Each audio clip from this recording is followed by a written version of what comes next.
இரவு சூரிய நேயர் அனைவருக்கும் வணக்கம். சப்ஸ்கிரைப் செய்யாதவர்கள் சப்ஸ்கிரைப் செய்து ஆதரவு தரும்படி அன்புடன் கேட்டுக்கொள்கின்றேன். சாத்தான்குளம் மரணம். தீர்ப்புக்கள் தாமதமானாலும் நீதி வென்றிருக்கிறது. ஜெயராஜ், பெனிக்ஸ் இருவரையும் அடித்து கொன்ற அந்த மனித மிருகங்களுக்கு சரியான தண்டனை வழங்கப்பட்டிருக்கிறது. இதற்காக இந்த நாடே தலைவணங்குகிறது. 2020 எடப்பாடியார் ஆட்சி காலம். செல்போன் கடை வைத்திருந்த இருவரையும் அழைத்து சென்று காவல் நிலையத்திலே அடித்தே கொண்டிருக்கிறார்கள். காவல் ஆய்வாளர் ஸ்ரீதர் இவருடைய தூண்டுதலின் பேரில் தான் அத்தனை பேரை அடித்து கொண்டு இருக்காங்க. இவங்க மனுஷங்களா இல்லை மிருகங்களா? அப்பன் மகனுக்கு முன்னாடி நிர்வாணமாகவும் மகனுக்கு முன்னாடி அப்பாவை நிர்வாணமாகவும் அடித்து கொள்ளக்கூடிய அளவிற்கு இவங்க தரிகட்டு தெரிஞ்சிருக்காங்க. இது போன்ற ஒரு கேடுகட்ட காவலர்களால் தான் தமிழக காவல்துறைக்கு அவமானமாக இருக்குது. ஜெயராஜும் ஃபெனிக்ஸும் எதிர்த்து பேசிட்டாங்களாம். இந்த ஒரு காரணத்துக்காகவே அவங்கள நாள் கணக்காக வச்சு அடித்து கொண்டு இருக்காங்கன்னா அப்போ இவங்க எந்த அளவுக்கு ஒரு கேடுகட்ட மனித மிருகங்களாக இருந்திருக்க முடியும். ஆனால் இந்த வழக்கை வேற எப்படியோ திசை திருப்பி கொண்டு போனாங்க. ஆனால் கடைசியாக சிபிஐ தான் கையில் எடுத்து இந்த வழக்கை ரொம்ப நேர்மையாக விசாரிச்சிருக்கு. இதில் முக்கியமாக நன்றி சொல்லணும்னா அரசாங்க வக்கீலுக்கும் நன்றி சொல்லணும். ஏன்னா அரசாங்க வக்கீலும் நிறைய இதுக்காக பாடுபட்டிருக்காங்க. இதை விட மேலான ஒரு விஷயம் அப்படின்னு பார்த்தீங்கன்னா, இந்த வழக்கை விசாரணைக்கு எடுத்துக்கொண்ட நீதிபதி முத்துக்குமரன் அவர்களுக்கு ஒரு சல்யூட் அடிக்கணும். ஏன்னா இது போன்ற வழக்குகளில் அரசாங்கம் சம்மந்தப்பட்ட அதிகாரிகளுக்கு தான் துணை போவாங்க அதிகபட்சமாக. ஆனால் இந்த வழக்கை பொறுத்த வரைக்கும் இது ஒரு அரிதான வழக்கு அப்படிங்கிற விஷயமாகவும் எடுத்துக்கிட்டு, ஆனால் இந்த முத்துக்குமரன் அவர்கள் இந்த தீர்ப்பை வழங்கும் போது மிகவும் கடுமையான சொற்கள்லாம் சொல்லியிருக்காங்க. இது போன்ற ஒரு மிருகங்கள் இந்த நாட்டில் வாழ தகுதியற்றவர்கள்.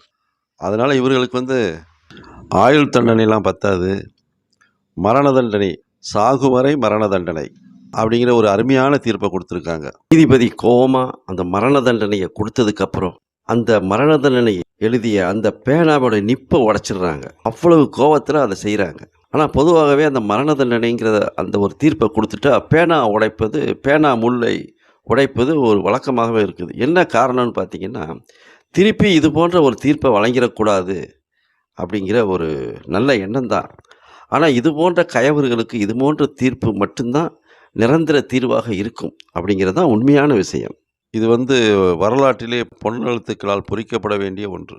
ஏன்னா இந்த வழக்கை பொறுத்த வரைக்கும் எல்லாருக்கும் ஒரு பயம் இருந்தது, அந்த அரசாங்க அதிகாரிகளுக்கு சாதகமாக தீர்ப்பு வந்துருமோ அப்படின்ட்டு.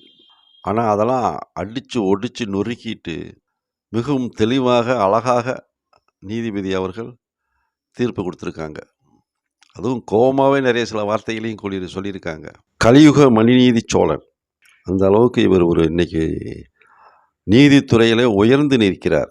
அதனால் நீதியரசர்கள் வழங்கியுள்ள இந்த தீர்ப்பு நாடே போற்றதற்குரியது. இது போன்ற தீர்ப்புகள் வந்தால் தான் இனிமேல் இது மாதிரி காவல்துறையில் இது போன்ற லாக்அப் மரணங்கள் நடக்காது. அப்பாவிகளை பிடிச்சி போய் கொல்றதுல இவங்களுக்கு என்ன அப்படி ஒரு சந்தோஷம்னு தெரியல. ஆனால் இது போல் இந்த போலீஸ்காரங்கள்லாம் பெரிய ரவுடிகிட்ட மோத மாட்டாங்க, பெரிய அயோக்கியம் பணக்காரங்கிட்ட மோத மாட்டாங்க. இந்த மாதிரி அப்பாவி மனிதர்களை தான் கொண்டு போய் அவங்க தைரியத்தை காட்டுவாங்க. இந்த அப்பாவி மனிதர்கள் மிரண்டு திருப்பி அடித்தா என்ன ஆகும்னு இவங்களுக்கு புரியறதில்ல. ஆனால் எப்படி இருந்தாலும் இந்த 9 மனித மிருகங்களுக்கும் கொடுக்கப்பட்ட இந்த மரண தண்டனை மிகவும் போற்றுதலுக்குரியது.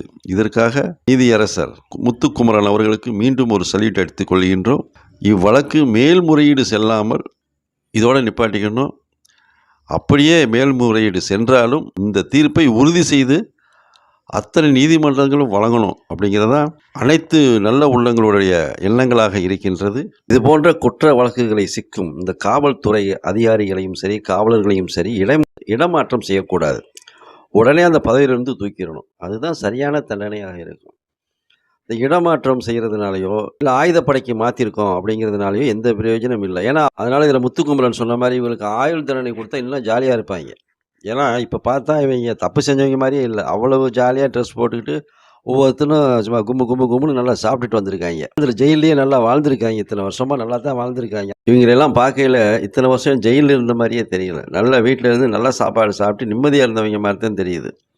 அப்போ இந்த மாதிரி மனிதர்களுக்கெல்லாம் நீதியரசர் சொன்னது மாதிரி ஆயுள் தண்டனையெல்லாம் பத்தாது, மரண தண்டனை, இரட்டை ஆயுள் மரண தண்டனை, இரட்டை மரண தண்டனை கொடுத்தா தான் மற்றவர்கள் இதை கண்டு பயப்படுவார்கள். நன்றி.